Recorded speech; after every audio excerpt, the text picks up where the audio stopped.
ते धामण जातीचा साप काय तर खात आहे आणि दिवसभर इथं आहे. किती वेळ झाला इथं आहे हो? सकाळपासून मी दुपारी 12:30 वाजता त्यावेळी होताच बघा तो, म्हणजे 12च्या दुपारी 12 वाजल्यापासून आता वाजलेत किती 5, 5:30 5:30, 6 वाजले आलेले आहेत. हाय ना जरा जोरात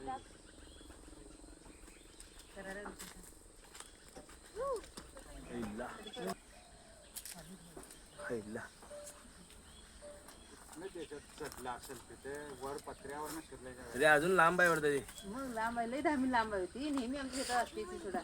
त्या पायपेचं तोंड चेपलंय वाटतं काय का आत घाण पण नसली. पायपेचं तोंड चेपलंय.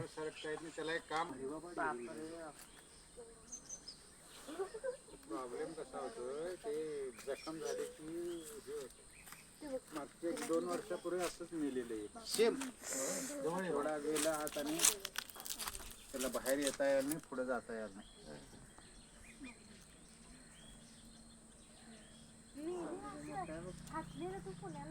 ती नव्हती का बाबा तिथं कात त्या ह्याच्याजवळ कॉक जवळ, खालच्या विहिरीच्या कॉक जवळ आणि त्या दिवशी माझं बसून पाणी पाहिजे होतं बघा, तरी विहिरीवर दिसलं मला. हे व्हिडिओ का चालू आहे ना? चालू केलं नाही, ते फोटोच आहे.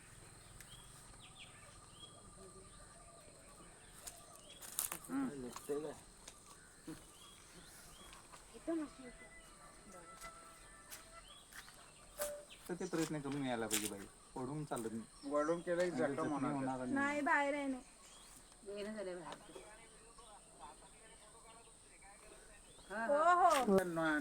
नाभी आहेत अशा गंजलेल्या, त्याला काय यायला सापानं मागं पळून हे केलं. मी तिथं पळून खेळायचं मला लक्षच नाही वरती, आणि नंतर हे पाईप काढायसाठी म्हणून मी हे करायला ते कसं काय माझी नजर गेली काय की गवत वगैरे टाकलं हे केलं तर माझं वर लक्षच नाही. आणि ते पाईप काढायसाठी मी तसंच ठेवून सोडून गेलो पाईप.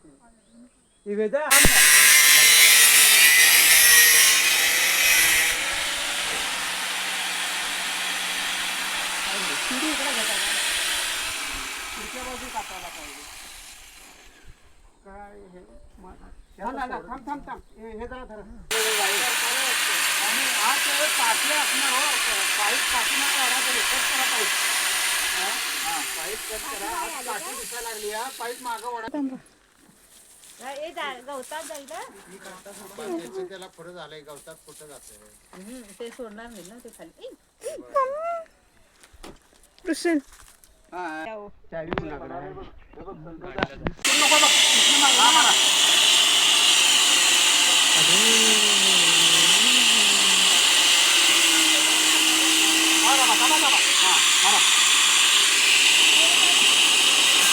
बसा तिथे भिंती काय करते की आणि मग तुझी काढावं लागतं दे बसा.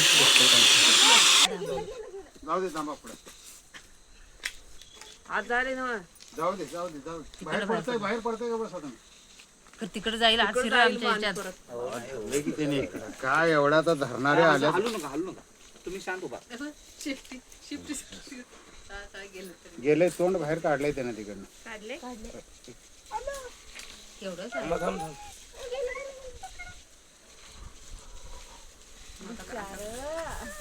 गावाला येते तो. वा शाबास. ते कुठं घरात असतात. बोलवता घेऊन या जा रे, जरा गाडी घेऊन जा. जरा मोबाईल सुरक्षित आम्ही काढलेलं आहे बाहेर. अशा प्रकारे याला जीवदान मिळालेलं आहे. कारण काय गेल्या वर्षी पण तुमच्या इथे असा साप ह्याच पाईप मध्ये गेल्या वर्षी पण त्यांच्या इथे असा प्रकारे साप अडकून तिथंच तो मृत्यू झाला होता. आता ह्याला यावेळेला जीवदान देण्यासाठी आम्हाला यश आलेलं आहे. 1 तासाच्या अथक परिश्रमानंतर हा साप आम्ही याला पकडलेला आहे आणि सुरक्षित आता याला सोडले. याला किरकोळ जखम झालेला आहे, हा जगू शकतो. जातीचा असा हा 7-8 फुटाचा साप आहे आणि हा उंदरासाठी त्या पायपामध्ये गेला होता चुकून. हा साप वाचवण्यासाठी पांडुमामा रावण हे यांनी खूप मोठं सहकार्य केलेलं आहे. त्यांनी ग्राइंडर खूप धाडसाने ग्राइंडर अडचणीच्या जागेला ग्राइंडर चालू करून त्यांनी सापाला ह्या जीवदान देण्यासाठी मदत केलेली आहे. आणि खरोखर या सापाला आज हा पण साप मृत्यू झाला असता. गेल्या वर्षी पण त्यांच्या इथे एक साप मेलेला होता. हा पण मरू शकला असता. त्याला जर का वेळेत आम्ही आज सकाळी 10 वाजले असून त्या पाईपात अडकला होता. तो बाहेर निघण्याचा प्रयत्न करत होता, कारण त्याला त्या पाईपातून बाहेर येता येत नव्हतं. आणि अशा प्रकारे याला आता आम्ही बाहेर काढलेलं आहे. सुरक्षितरित्या याला जंगलात सोडला जाईल, त्याच्या आदिवासात त्याला सोडला जाईल. खरं तर तुम्ही त्यांच्या आदिवासात येऊन राहिलाय, त्याच्या आधी तुम्ही येऊन राहिलाय, लोक येऊन राहिल्यात असं म्हणता येत नाही की त्याला त्यांच्या हद्दीत सोडता येईल. ठीक आहे, चला त्याला हळद लावते. आणली हळद आणली का? कोण हळद आणली? हद्दीत येऊन राहिलोय त्याले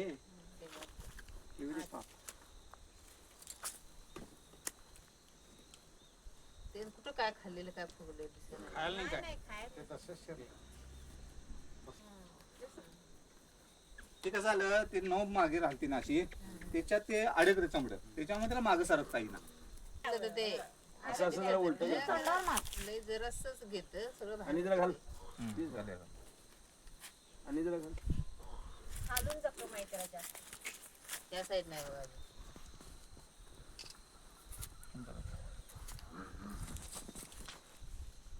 काय आयडीन टाकूया सांगा. बरोबर. आयोडीन त्रास होईल.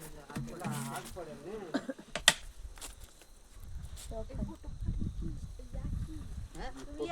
या ते दादा फोटो काढावं हे पोरांचा आमच्या त्याला घेऊन.